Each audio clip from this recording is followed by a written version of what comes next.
I'm Grant Haddon. I'm the administrator of Cool Trains in Montreal, and this is the second video of my proposed design for a small and scale layout. You are now viewing it from the other side. This is the opposite side. Basically what I did is I just turned the board around and rearranged the tracks, and the tracks are now arranged in a more realistic way, in a way that I couldn't do from the other side because obviously I was blocked a bit. But this now is the design that I'm going with, and I have found an extra switch in my materials, so now I didn't even have to buy one of those. If you see here, this is the one where I was missing in video 1, but video 2 I found one that was a Y, and I'm going to use this Y switch because it's there, and it gives me a little bit more room for this paper printing building from Walters. And to clarify something from last video, the addition there is a microengineering part from another warehouse that I had from when I was a kid, actually. I cannibalized it because it was getting worn, and I used the warehouse portion, and I don't know what I did with the office part. Maybe I probably chopped it up and moved it into something else. I don't know. So this is the this is one of my first kit bashes. Basically, I did this in probably 2001 or so, maybe even earlier than that. It's been kicking around for a long time. So this is the back of it. This is the back of my fire station. The fire station kit, as I said before, is just maybe it's a Pike Stuff 3 stall garage and some extra parts that I had lying around, some styrene, and the mast part is actually from an Atlas skyscraper that I have somewhere, but I never used the mast, so the mast is there on top. Okay, so to recap the ideas that I have for this, and this is now has some trains on it, so you can see how long these tracks will be for storage. So I can fit probably 1, 2, 3, 4, 5, 6 or so, 6 regular sized cars. There are some that are the smaller, the smaller cars from Atlas, and these would be like the 30-foot 2-bay hopper cars.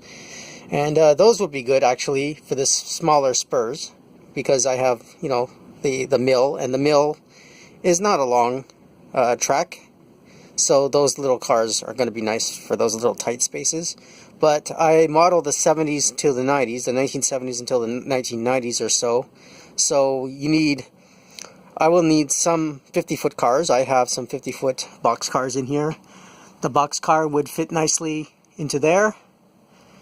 And that would allow actually for maybe a box car or 2 40-foot box cars and maybe 1 50-foot box car and a locomotive to push it in there, because I would need the space for at least a locomotive and 1 car to get into the paper printing plant over here. One more thing too, this is an expandable project, so that spur line that goes underneath the paper printing plant, that can be easily expanded upon, and that can be added, that spur line can be put back into the main line over here, and then you'd end up with a small runaround track. That's one idea. Or I could just take the switch out eventually, but whatever, it's probably just gonna stay there. And I kind of like the little zigzag in there anyway. Okay, so moving on, maybe you noticed that I changed the furniture company. This is actually a kit bash of 2 furniture company kits. What I did is I cut off the bottom part of the second kit and added it to the top. It wasn't easy, but I did get the hang of it. I didn't want to waste it, obviously. It was kind of expensive. So these 2 kits actually form a 7-story building, and I added it here because I thought maybe the height difference would be cool. I had it on my other layout. I'll show that at some point, my little shelf style point-to-point layout that wasn't really supposed to be a layout. It just kind of started as a bunch of shelves, and it's not really a big long layout anyway. It's just like 3 little module things, but eventually all of this is going to fit together in some way, and I'll show that eventually, because I'm going to draw this up on CAD, and when I do I can incorporate everything, and you'll see. I mean, everything is going to work out. So anyway, this is the larger Walters version of the manufacturing furniture factory. So this is the back part, I guess you could say, of the mill. It fits in properly here nicely, I think. And the backs of those little buildings, those buildings are they are DPM kits. And the tall one here, which I'm going to pick up. Okay, this one. Move it out a little bit.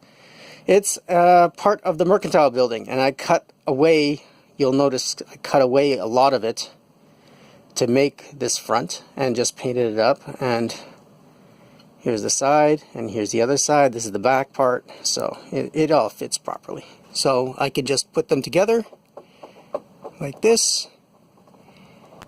They were glued up at one point, but of course they got separated, but they'll be put back together as one unit, as three storefronts.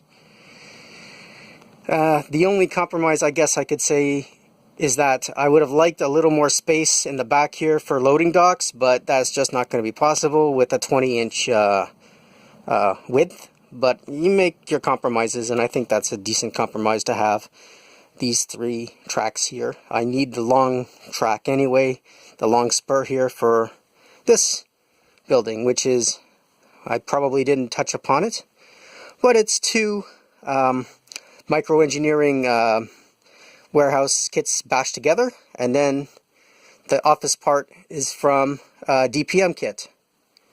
And you saw in the first video there was the office area from that put onto there. So, and again, it's done in such a way that you get a wedge shape, and the idea here was because I wanted it on a 3/4 kind of angle, so that you would see parts of the building, not just straight, but you know, so it would show in an angle. And I kind of like that angular look on these model railroads, so that you can see, you know, the not only just the back of the building, but the side of the building too is kind of showing in a way that it's not hidden or anything like that. It's kind of showcasing the side as well as the back of the building.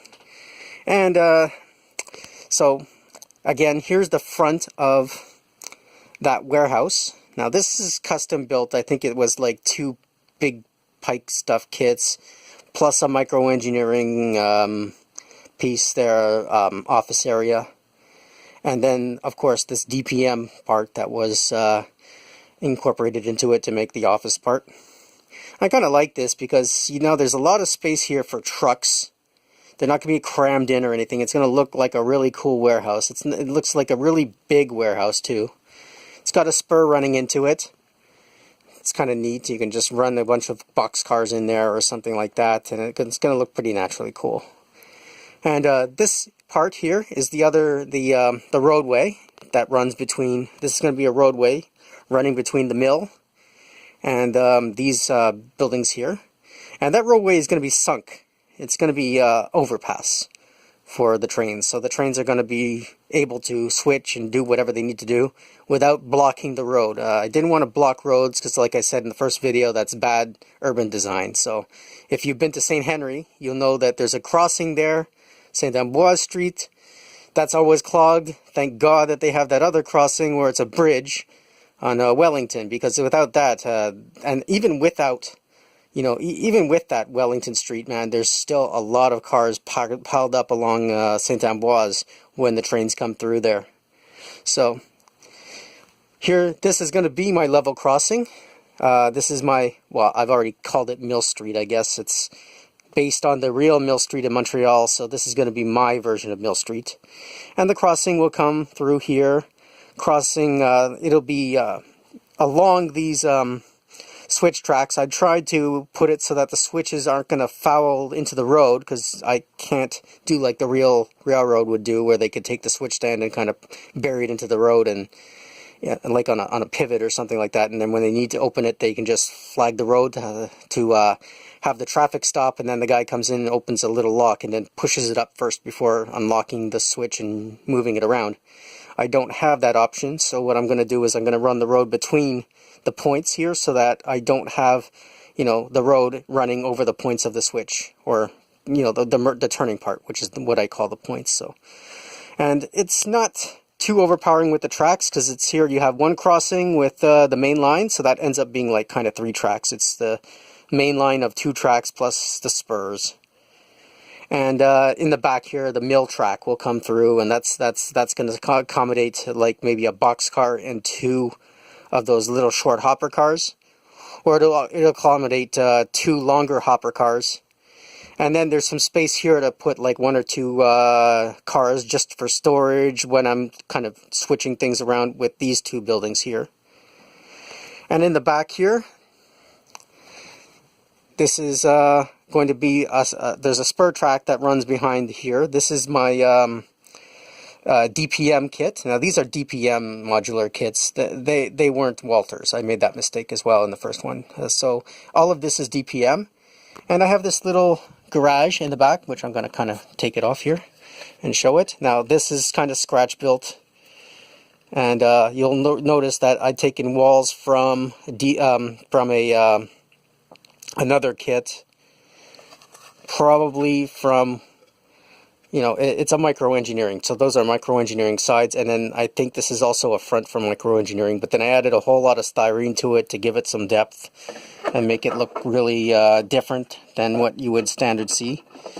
And I'm just adding it here to the back of my warehouse. That's kind of like inspired by that warehouse in the back of one of those train videos that I have, where it's in Rosemount, and it's a warehouse, a red brick warehouse with this kind of concrete structural system, and you see the stripe of concrete brown on it, and I just emulated that pretty much. And also, oddly enough, if you go to the real building, you'll see that there's a garage out on just like I did, except the garage out on that they have is like an older brick. This one, I wanted to update it a little bit. I like having the older style, you know, 1930s or 20s buildings with these modernized kind of aluminum warehouse additions, because they're just kind of cool. It kind of shows that the building is, you know, undergone some kind of renovations throughout the years and is updated. And so that's pretty much it. I've kind of gone through the track plan and modified it in terms of just making sure that everything works properly, and it's going to work properly. So again, this is a layout that's 20 by 80, you could say. It was actually 79, but who cares? It's just an extra inch. And if I was going to expand this, what I would do is expand it from either end. I wouldn't add anything to the width. It would be the depth of it is set. I wouldn't add extra to the depth, but the length of it I would add. So you could add to it from, you know, this end here, the left end or the right end. And either way, it's going to be expandable. So I think there's a lot of potential for this. And if you're just starting off in model railroading and you kind of want like a around the room design, this might be the way for you to go. So thank you very much for watching. Please like and subscribe to my channel. And have a good day. Bye.